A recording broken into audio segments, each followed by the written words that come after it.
Hello sir. बोला ना. Sir आपण डेटामध्ये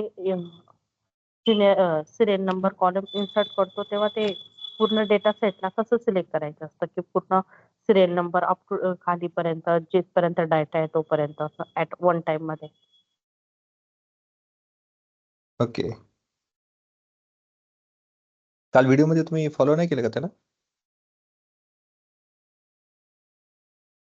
मी केलं सर व्हिडिओ फॉलो, पण ते होत नाहीये. ओके, शेअर करा तुमचं स्क्रीन. सर मी आता मोबाईल वरून कनेक्ट केलंय.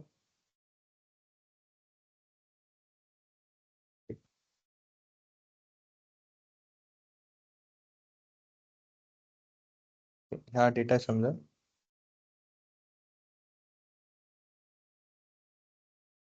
कोणता डेटा घेताय? असं काही नाही, खूप मोठा डेटा घ्या असं काही नाही. तुमचा हा डेटा आहे आपल्याकडे. एक्झाम्पल घेऊ आपण.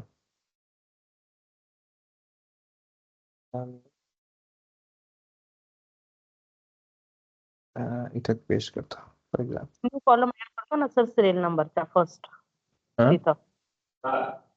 न्यू कॉलम ऍड करतो ना सिरियल नंबरचा हा ना. तिथं. हा सांगतो. हे बघा, हा डेटा आपण घेतलेला आहे. आपल्याला काय करायचंय, इथं म्हणा किंवा कुठे सिरियल नंबर ऍड करायचं असेल तर समजा आपल्याला इथं करायचं. इथं कॉलम हेडिंग देऊन टाकू. इथं येऊ. आता 1 2 3 एक मेथड तर आहे, किंवा 1 2 जरी दिलं तरी सिलेक्ट करायचं.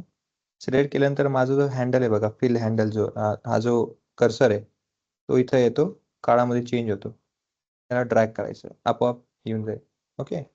कधी सर काम ते होतं जेव्हा नाही, त्यांचा डेटा आहे आपला ऑलरेडी डेटा सेट मध्ये, त्याला सिरियल नंबर नाही तर आपण ऍड करतो सिरियल नंबरचा कॉलम. तर जिथपर्यंत डेटा सेट आहे 10,000 नंबर ऑफ रो पर्यंत, तिथपर्यंत कसं करायचं? आपल्याला कसं कळेल की तिथपर्यंत सिरियल नंबर पूर्ण झाले असं? हाँ, मैं कंप्लीट करता हूँ ना, हे कंप्लीट कर दिया.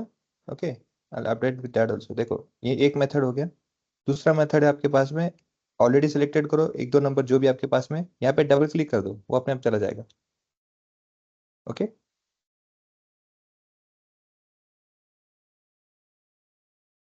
क्लियर आहे का? फक्त डबल क्लिक करायचं सर, 1 2 हाँ, 3 हे बघा. पूर्ण तिघं सेल सिलेक्ट हाँ, केल्यानंतर हे डबल. बघा, थोडं झूम करतो. हे बघा, माझा कर्सर मी इथं येतो. या कर्सर हा चेंज होणे गरजेचं आहे, कारण असं जर राहिलं तर होणार नाही. कर्सर माझा हे असा चेंज झाला पाहिजे, आणि काय नाही तर फक्त डबल क्लिक करायचं, तो खाली येऊन जाईल. ओके.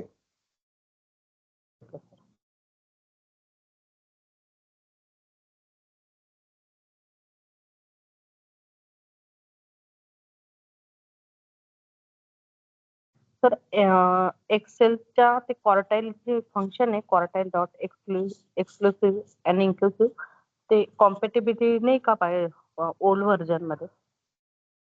त्याच्यासाठी तुमच्याकडे दुसरं पण आहे बघा, म्हणजे ओल्ड व्हर्जन असेल ना, त्याच्यासाठी डायरेक्ट कॉर्टाईल आहे बघा, इज इक्वल टू हा, कॉर्टाईल डायरेक्ट क्वार्टाईल. डायरेक्ट. हा, म्हणजे तो आहे, तो स्पेसिफिकली इन्क्लुसिव्हच आहे.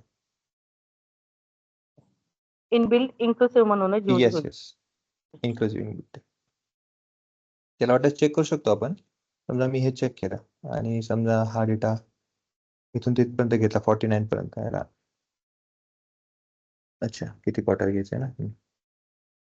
समजा याचा मला पहिला क्वार्टर घ्यायचा असेल,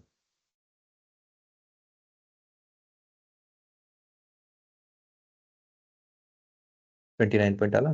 तसंच मी is equal to quartile inclusive केला, सेम 49 पर्यंत घेतलेला first. Okay. Okay sir. Sir हे ऍरे सिलेक्ट करताना पण सपोज जर डेटा लेंदी राहिला तर तसंच सिलेक्ट करायचा का ऍरे? एक तर मेथड आहे की ह्याला माऊसने तुम्हाला जर असेल तर, अदरवाईज समजा आपल्याला खाली कुठं पण जातं माहित नाही तर control shift arrow, control shift आणि खालचा एरो. तसंच वर जायचं असेल तर कंट्रोल शिफ्ट वरचा एरो, कंट्रोल शिफ्ट राईटला असेल तर राईटला, लेफ्टला असेल तर लेफ्टला, असं एरोच्या आहे. कंट्रोल आणि शिफ्ट दाबून ठेवायचं. ओके.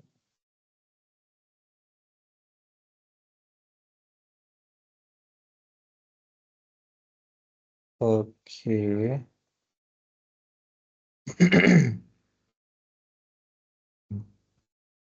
ना तक आपण अजून बाकीचे डेटाला पण चेक करूया. जसं फॉर एक्झाम्पल एक आहे हे आउटलायर डिटेक्ट करण्यासाठी.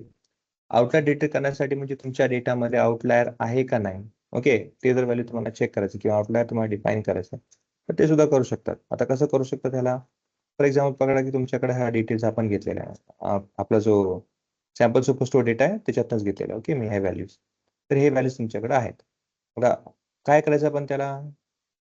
जो व्हॅल्यू तुमच्याकडे आहे, जो ऑलरेडी तुमच्याकडे व्हॅल्यू आहे त्याला, ओके, त्याला सिलेक्ट करायचं आहे सर. आणि सिलेक्ट केल्यानंतर काय करायचं? सिलेक्ट केल्यानंतर त्याला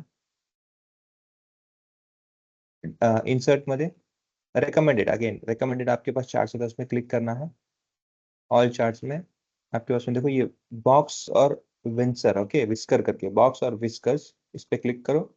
ये रिकमेंडेशन चार्ट है, ये आपको ऐसे आ जाएगा. So it would be looking like this somewhat, okay, इस तरह से आ जाएगा आपका. अब इसमें आउटलायर है कि नहीं, कैसे डिफाइन हो रहा है देखो. फॉर एग्जाम्पल कोई भी वैल्यू पकड़ लो अभी यहाँ पे, जैसे अभी यहाँ पे कितना 33 समथिंग वैल्यू है, ये आ रहा है देखो यहाँ पे. फॉर एग्जाम्पल मैं क्या करता है उसे एवरेज मिनिमम मैक्सिमम 33 दिया है ना, इसलिए ठीक है. अब मैं क्या करता हूँ इसे यहाँ पे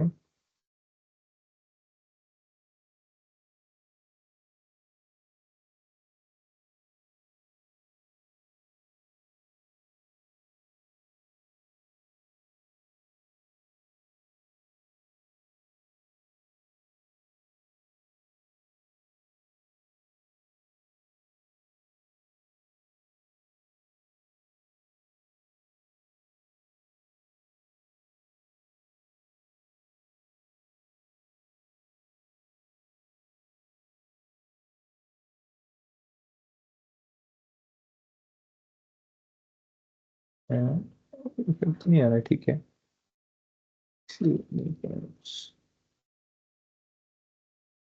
तो मैं थोड़ा ऐसे एक्सटेंड करता हूँ, इसको थोड़ा बाहर ले लेता हूँ मैं.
ठीक है.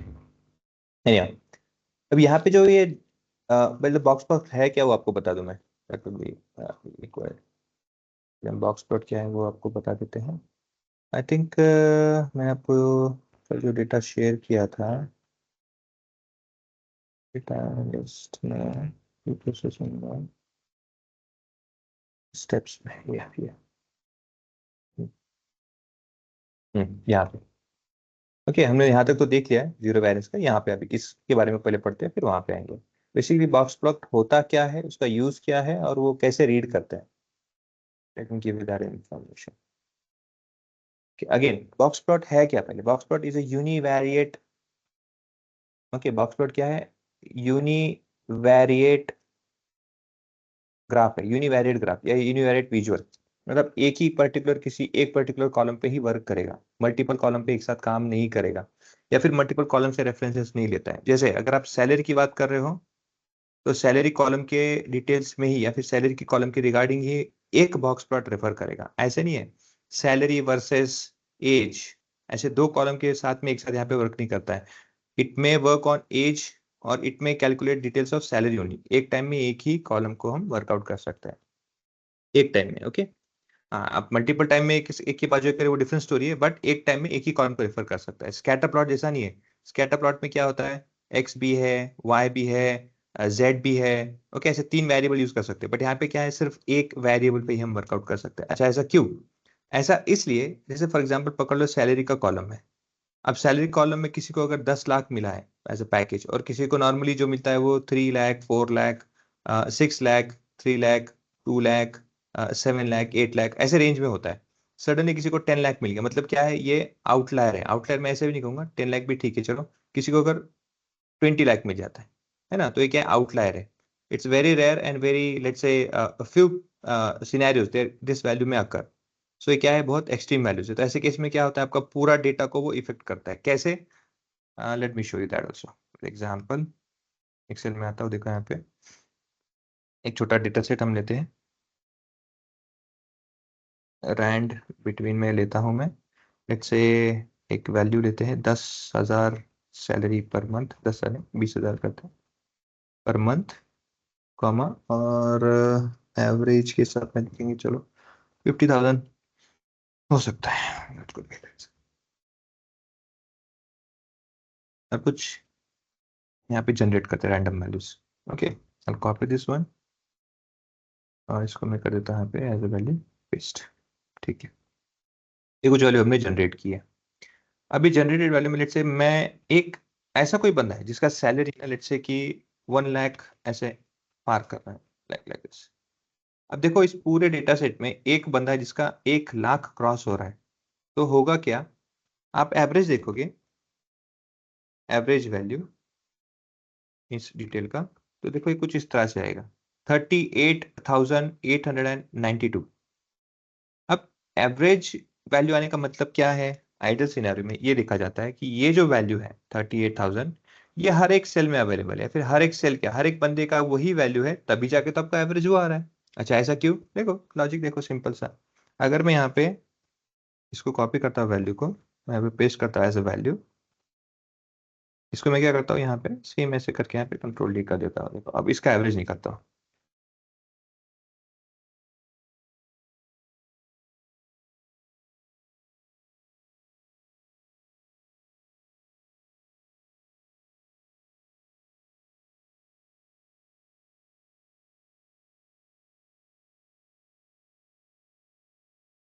देखो जी मैंने आपको कहा था, ये कब पॉसिबल है वैल्यू, जब आप, क्योंकि इसका मतलब तो ये है ना, एवरेज सेल मतलब क्या है, हर एक बंदे को यही मिल रहा है, एवरेज है, ये सब लोगों में कॉमन है, सब लोगों को यही मिल रहा है, ये एवरेज है। But is it the reality हो गया? नहीं है। यहाँ पे क्या है, किसी को 40 है, किसी को 48 है, किसी को 20 है, किसी को 36 है, किसी को 20 है, किसी को 23 है, एंड देन किसी को 1 लाख है। तो प्रॉब्लम क्या हो रहा है, उसके से एवरेज आपका इस तरह से आ रहा है। क्यों ऐसा आ रहा है? क्योंकि ये वैल्यू आपका 1 लाख जो है ना, इसके तरफ इंक्लाइन, किसके, एक्सट्रीम वैल्यू, इस एक्सट्रीम वैल्यू की तरफ इंक्लिनेशन हो रहा है। इस एक्सट्रीम वैल्यू के पास में क्या हो रहा है, वो इंक्लाइन, उसके पास में ज्यादा क्लोज हो रहा है। So that is a problem that whenever you have any value as an outlier or extreme value in your data, okay, तो हम क्या करते हैं उसे, we we have 3 R's method. You want to rectify it, you want to replace it, or you want to remove it. Okay, 3 R technique में से कोई एक चीज हमें यहाँ पे अप्लाई करना है। Rectify is one of a method, data set में चेक करो, जैसे भी गलती से हो सकता है कि यहाँ पे शायद एक जीरो ज्यादा हो गया, गलती से हो सकता है कि टाइप करते समय यहाँ पे किसी और का डेटा का हमने पुट कर दिया, that is rectification will clarified. Replace क्या करेंगे हम उसे, कॉन्टेक्ट रिप्लेस क्या करेंगे हम, बेस्ड ऑन एवरेज या फिर बेस्ड ऑन सम मीडियन, हम उसे रिप्लेस कर देंगे इस आउटलायर वैल्यू, ताकि हमारे डेटा सेट में उसे प्रॉब्लम ना हो। रिमूव क्या है, सीधा सीधे से निकाल दो। ये 3 मेथड्स होते हैं। तो इसको क्या कर सकते हैं, फर्स्ट ऑफ ऑल, अब ये कैसे पता चलेगा, अभी तो चलो ये डेटा सेट है जो अभी छोटा डेटा सेट, इसमें मुझे दिख रहा है ये एक वैल्यू है जो 1 लाख को क्रॉस कर रही है, पर ये कैसे पता चलेगा जब मेरे पास में डेटा 10,000, अगर इतने सारे रिकॉर्ड्स रोज हैं, तो मैं थोड़ी हर एक वैल्यू को नीचे जाके चेक करूंगा और बोलूंगा अच्छा अच्छा यहाँ पे वैल्यू है, इट्स वेरी डिफिकल्ट। तो ऐसे केस में क्या, ऐसे केस में कुछ करना नहीं है, आपको कंपैरिजन करना है। किसके कंपैरिजन करना है, एवरेज और मीडियन का। ये एवरेज वैल्यू है और उसको कंपेयर करना है आपकी मीडियन से।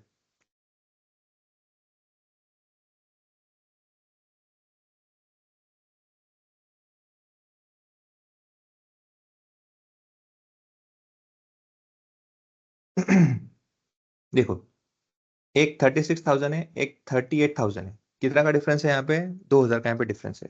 ओके, सारे में it's a huge difference. Okay, अगर आपके डेटा सेट में आउटलायर नहीं है तो क्या होगा? इसकी भी वैल्यू वही होगी, इसकी भी वैल्यू वही होगी, सेम होगी। कैसे? बिकॉज वेन एवर वी से if data is distributed equally, तो डेटा का कभी भी के नेचर इस तरह से होता है। देखो, ये जो कर्व होता है, ये it's a like this bell curve. अगर आप सेंटर से, सेंटर मतलब क्या है? ऑब्वियसली जहां पे आपका मीन और मीडियन जिसकी वैल्यू सेम होगी, है ना, सेम है तो क्या है, दोनों एक ही लाइन में एक ही जगह पे होगा। तो उसके आजू बाजू ऑन राइट और लेफ्ट साइड कहीं भी आप देखो तो 0.5 0.5, अगर 100% एक अगर डेटा है, वन एज ए वैल्यू देख रहे हो, तो 0.5 लेफ्ट 0.5 राइट साइड, दोनों जगह में इक्वली डिस्ट्रीब्यूशन रहेगा। दोनों साइड में इक्वल डिस्ट्रीब्यूशन मतलब क्या है? उसकी वैल्यू जो सेंटर है उसमें मीन और मीडियन की वैल्यू हमेशा सेम आई, बट यहाँ पे सेम आया है क्या? नहीं आया। So it means that there is outlier. अब अगर मैं इसे हटा देता हूँ, इस आउटलायर को किससे करता हूँ? इस एवरेज से चेंज करता हूँ। अगेन एवरेज गलत कंसर्न है, क्यों? क्योंकि इस एवरेज का क्या हुआ है? Because of this average the value is been close to that extreme value. उसके पास में गया ना, कंफर्म नहीं है तो मैं आपको दिखाता हूँ। देखो, मैं इसको अगर कॉपी करता हूँ यहाँ पे, control C, I put it over here again, and let's say if I say 10,000 10,000 करता हूँ। ओके, और इसको मैं क्या करता हूँ, इन दोनों को यहाँ पे लिखा था इस तरह से, एवरेज मीडिया। देखो,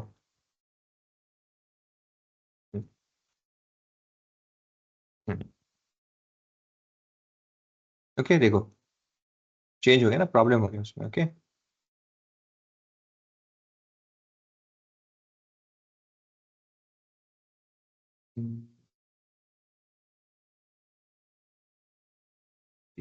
ठीक है।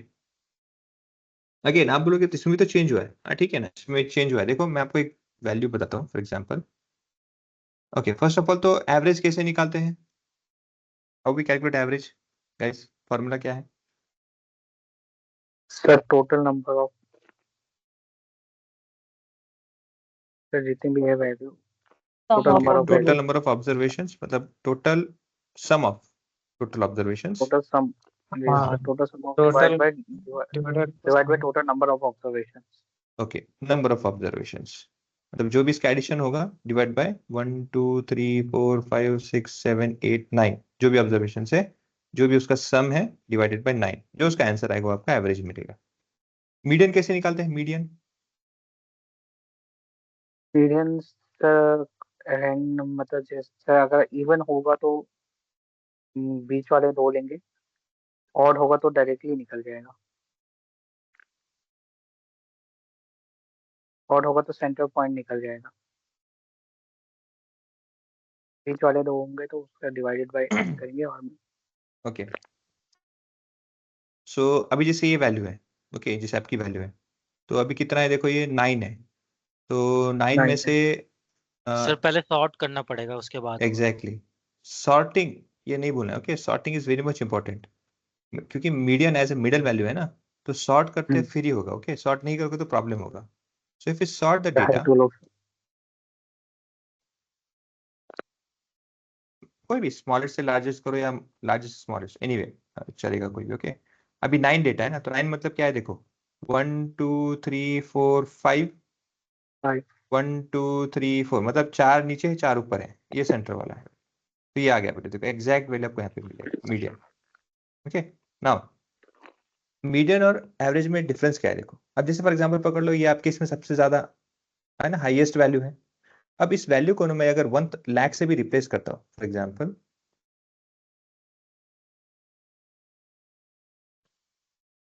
ये वैसे रिप्लेस करता हूँ, देखो मीडियन को चेंज नहीं हुआ है, मीडियन को कुछ भी चेंज नहीं हुआ है, मगर एवरेज चेंज हो रहा है। वही अगर मैं यहाँ पे आता, यहाँ पे क्या करता हूँ, इसे 5,000 कर देता हूँ। देखो फिर से एवरेज चेंज हुआ, मीडियन वही हुआ है। तो if your data has outlier, it's very good it's very much better to always rely on median rather than average. Is it clear? Yes sir. Okay. Now based on that ये system कैसे work करता है देखो. Data को divide किया जाता है 4 हिस्सों में. Okay, Q1, Q2, Q3 and Q4. Quartile 1, quartile 2, quartile 3, quartile 4. 4 quartile में डिफरेंशिएट किया जाता है. डिफरेंशिएट करने के लिए सेंटर क्या रहेगा? सेंटर तो ये मीडियन होता है. मीडियन की वैल्यू सेंटर में आती है जो मीडियन है Q2, ये Q2 है.